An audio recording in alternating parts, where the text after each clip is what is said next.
Hello, foodies, and welcome to another episode of The Best Bite. I am your host, Miguel Everett Walker. Thank you so much for coming and taking a look and seeing what we are going to do today. Today's theme is all about improvisation. And so you may be thinking, what? This isn't whose line is it anyway? What does improvisation possibly have to do with cooking? Well, I say absolutely everything. A lot of times in the kitchen, you may slip up or you may not have that exact ingredient that it says you have to have in that recipe.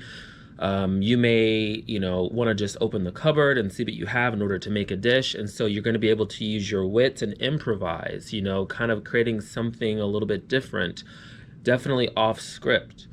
And you'll still be very successful. So improvisation, those improvisational skills help build confidence, and it really allows you to flex your brain muscles.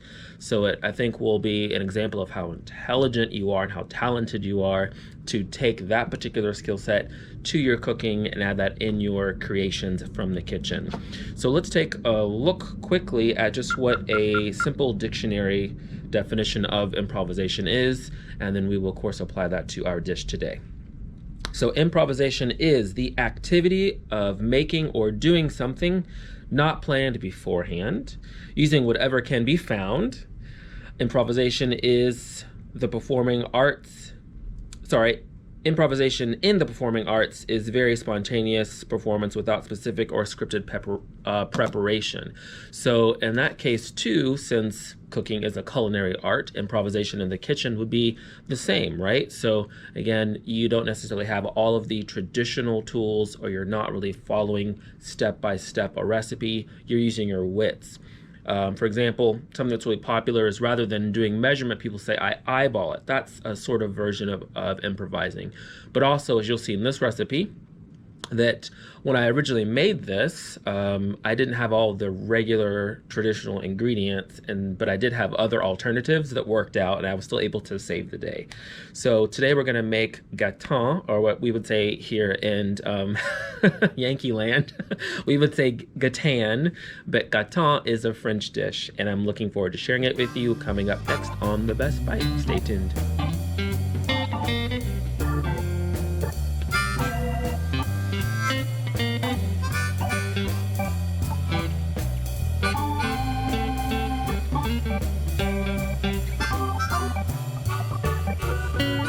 All right, let's start by taking care of our onions and our garlic.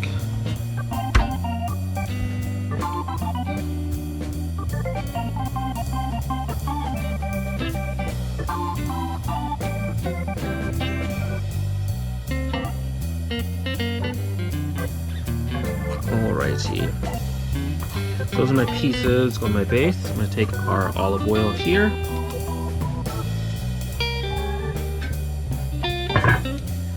And even though this is going to bake in the oven, I'm going to get this a little bit warm. Some olive oil. Let's mix that all over the bottom of the pan. We don't want anything to stick. This is going to have the totality of our dish inside.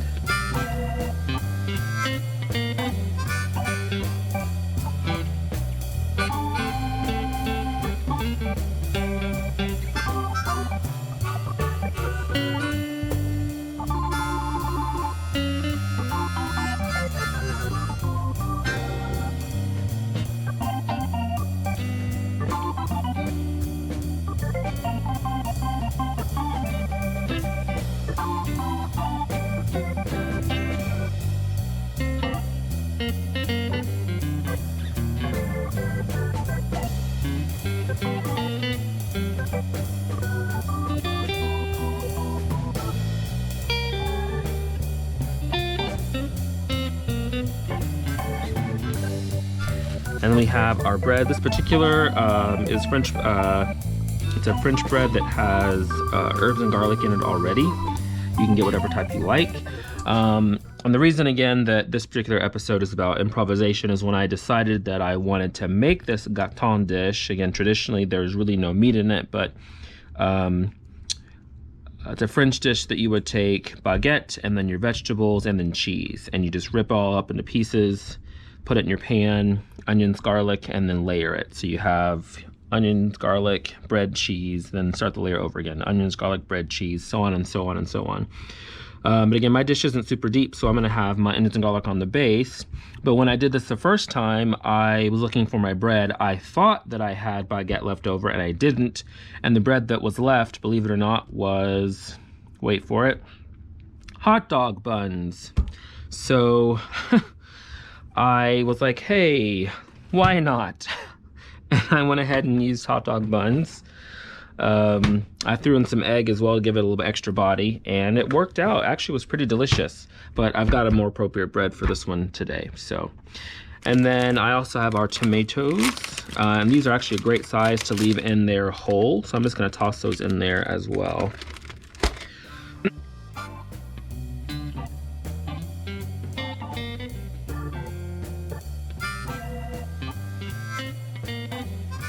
So I'm just going to make sure that my onions and garlic are pretty much evenly distributed within the base of my pan, and it looks decent. So I'm gonna leave that alone and show you what we're gonna do. Let's take this whole pile over here.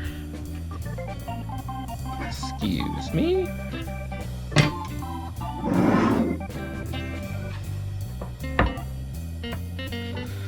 So let's take some of our green.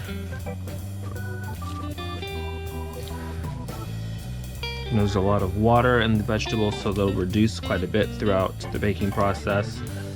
If I didn't say so before, we're gonna have our oven at 400 degrees Fahrenheit. We'll take our zucchini and yellow squash, and you can do this really in whatever pattern you want.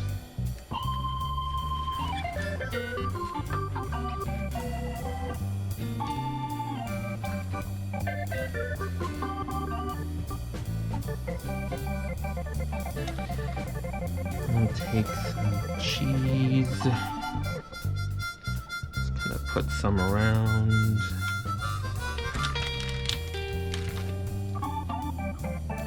It's really convenient that this is already sliced. Some of our prosciutto strips that we made. And again, this is easy enough to leave out if you want this to be purely vegetarian. And then of course, if you are vegan, you can leave out the cheese or add in a vegan cheese of your choice. I personally have not found a vegan cheese that I can have that I like yet. I'm still on the search for that because I don't like to have too much of an excessive dairy. Although I do have an ice cream obsession, so not sure that's gonna change anytime soon. Let's get some of our bread in there. So with our bread, I'm just going to get some pieces over here and show you. It's gonna rip it into pieces and just kind of stuff it all over. Just like that. Whoops. Bread is flying, but you get the idea.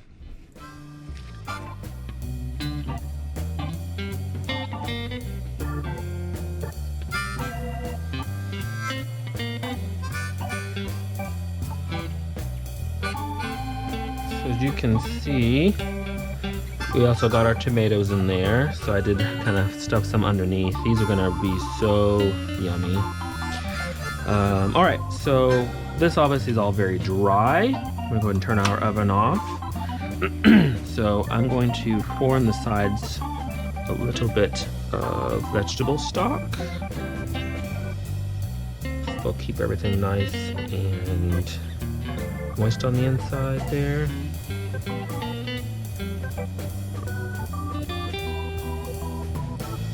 Let's use organic low sodium. I don't like super salty but you certainly can use a regular vegetable stock. Usually it has a lot of sodium in there. And then for some extra flavor, we're gonna make a, not even a dressing, not really sure what to call it, but this is gonna help flavor the entire dish. So we have our spicy granny mustard. I do want this to be a little spicy today. I'm using one of my favorites, Dano's. I'm using the spicy version today. Some healthy shakes of that in there. Of course, our yummy aged balsamic.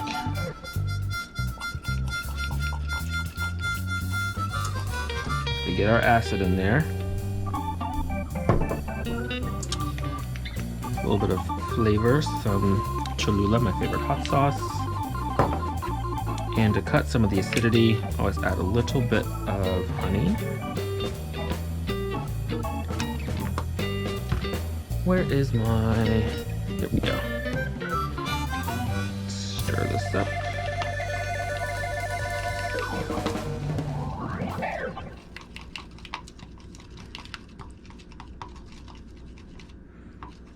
Okay, let's taste it. Ooh, yeah, that's nice. A little bit spicier. Or hotter. A little bit more heat. Right, just to give this a little bit more body, we're gonna add in some of this. That way, a little bit more of this will travel. Whoops. Just pour it as evenly as you can over everything. What's so wonderful about that bread is it sops up all of the juices from everything. Lovely, yummy. Very good.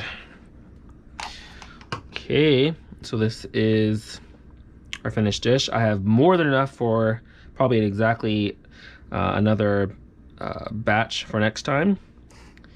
So this is gonna go in our oven, again 400 degrees Fahrenheit, and we're gonna put in there for 40 minutes. See you later. Let's take a look. Oh, look at that. Isn't it beautiful? I think it's got my lens a little fogged.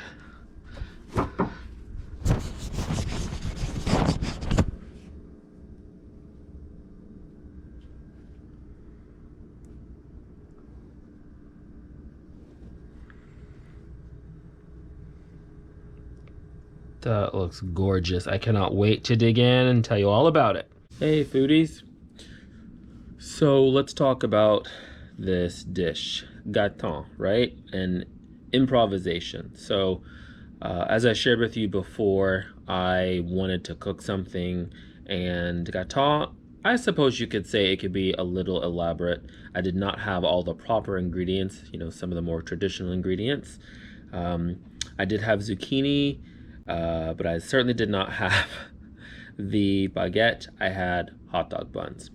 I went ahead and made it. I improvised. I just used my wit. I didn't stress out. Again, I didn't let this idea of cooking and having perfect ingredients, you know, being this, you know, idealizing this dish and trying to be perfect get to me. I decided to not go that direction and just go with the flow, use what I had, and I made a beautiful dish. Funny enough, when I started to record that, or I thought I was recording it, just, you know, to prove you can improvise and still come up with something wonderful, and everything is, you know, you still save the day, right? I never pressed record. The theme again is all about improvisation and not allowing yourself to be deterred by not having everything perfectly lined out for you. I know a lot of us, when we're cooking, we really marry ourselves to a recipe and we try to follow it precisely. And then if things don't go our way, we get frustrated and sometimes even maybe give up. And so please let this video stand as inspiration to avoid giving up and simply just use your wits, take a breath, use what you've got, and still you can save the day. So we have our finished dish here. You can see that.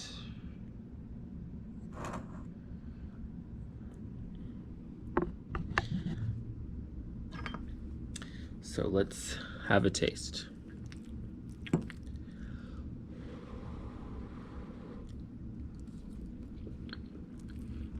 Oh my gosh.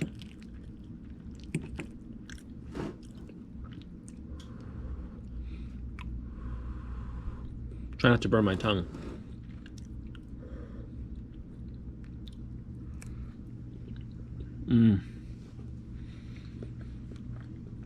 Okay. So first, the tomatoes are perfect because they're very bright, very citrusy. It's a nice pop of flavor there. Really brightens it because the vegetable stock, along with the vegetables that are in there, the zucchini, the prosciutto, very meaty and grounded, very earthy, so a really nice flavor profile. And then the robustness of the bread, because it has pieces of garlic in it, roasted garlic, really pulls it all together. It's really yummy, and that cheese just, I mean, it's delightful. If you're a cheese person, this is really gonna make you very happy. So whatever kind of bread you have, use it. Give this recipe a try. Let the idea of just being improvisational be the best bite of your day. Don't worry about it. Go with the flow. You can still save the day and enjoy a meal. Thank you for joining me. Oh, this is so good.